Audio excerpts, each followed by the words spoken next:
Nahuli na sa Cabuyao, Laguna ang chemist na di manoy gumagawa ng tinatawag na chongkilate at gummy bears na hinaluan ng marijuana.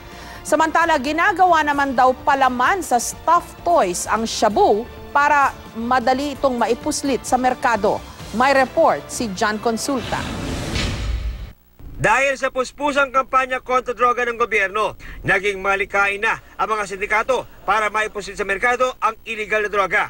Ang marijuana, ginamit ng sangkap sa tsokolate at gummy bears. Habang ang shabu naman, ginagawa namang palaman sa stuffed toys.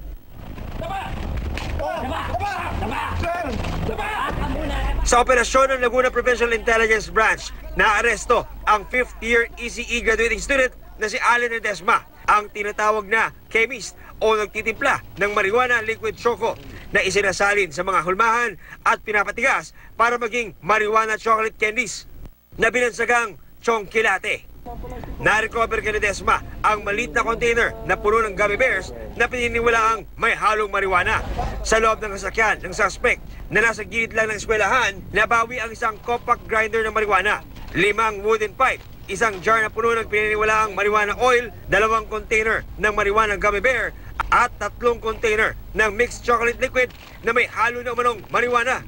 Giit ni Ledesma, pili lang ang mga parokyado niya. Doon lang po sa mga kaibigan ko. Meron pa po siyang mga kung sino yung mga bumibili at saan niya kinukuha yung source ng marijuana. Sa lahat ng mga magulang at sa lahat ng mga schools na iwasan po natin yung pagbibili ng mga pagkain na kung saan ino-offer na sa tabi-tabi lang, sir, na baka ito hinaluan ng marijuana. Nabahala naman ang ilang ina nang mabalitaan ang tungkol sa gummy bear at chongkilate na ibinibenta sa mga eskwelahan. Hindi po yun maganda talaga nga ganun nangyayari. Siyempre nakaka-apekto yun sa mga bata. Pinagbabawalan po sila ng tatay nila na bumili kung saan ng mga pagkain. Huwag po bumili talaga ng mga pagkain sa labas ng school. Ang principal ng Kamuning Elementary School, abala sa pagbusisi sa listahan ng mga pagkain at inumin mula sa kanilang mga supplier. Ito ay para makatiyak na healthy ang mga ito at naayon sa DepEd order na dapat ay wala nakakapusulit ng mga pagkain hindi ligtas.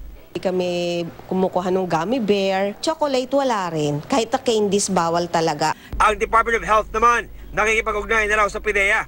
Malinaw raw kasi ang pakay ng sindikato. Ang intensyon nila ay mapahamak at maging addict, yung mga hindi naman dapat maging addict. Sa umpisa marijuana, susunod shabu. Ayon kay Asik Tayag, delikado sa mga bata ang mga kain ng mga candy o anumang pagkain may halong marijuana. Magdudulot daw ito sa mga bago na pag-iisip ng mga bata na posibleng mauwi sa hallucination. Giging high po sila at sila'y naglalaro, maaaring maging madalas yung aksidente o injuries na sa kanila hindi sila nakakaramdam ng sakit, yung pala ay may sugat na sila, may bali, kasi nga high nga sila. Sa bypass operation naman ng PIDEA Calabarzon, sa stuffed toy naman isinilid ang 1 kilo ng shabu na nagkakahalaga ng 5 milyong piso. Ito raw ang bagong estilo ng sindikato para mabiyahe ang kontrabando. Panibagong estilo ito dahil noong mga nakaraan hindi na talaga abutan na lang, kita mo yung items eh. Pero ito bago kasi ito eh. Nakapalaman dun sa loob tapos tinahipan nila. Sa bypass operation naman sa kanto ng EDSA at Taft Avenue sa Pasay City, nakuha ng PIDEA Calabarzon ang shabu mula sa mag-asawang sina Ibrahim at Amina Kitok. Abutan nga lang yung naging scheme nito mag-asawa. Pero buti nahuli namin kasi mabilisan lang talaga. Along EDSA eh, so kita mo naman yung traffic dyan. Ayon sa PIDEA, nasa loob ng bilibid ang nag-utos sa mag-asawang suspect na i-deliver ang kontrabando. Tinawagan ako, sabi niya, utusan kita. May katagpo ka. Based on our investigation, ito yung mga pinapatakbo ng mga connections galing sa bilibid. Kasi karamihan ngayon ng mga nahuli namin, yun talaga tinutumbok eh. Ito raw ang pangalawang beses na nagsilbing courier ang mag-asawa, kapalit ng 2,000 piso kada transaksyon. Ayon kay NBP Director Benjamin De Los Santos, hihintayin muna nila ang report ng PIDEA bago magkomento.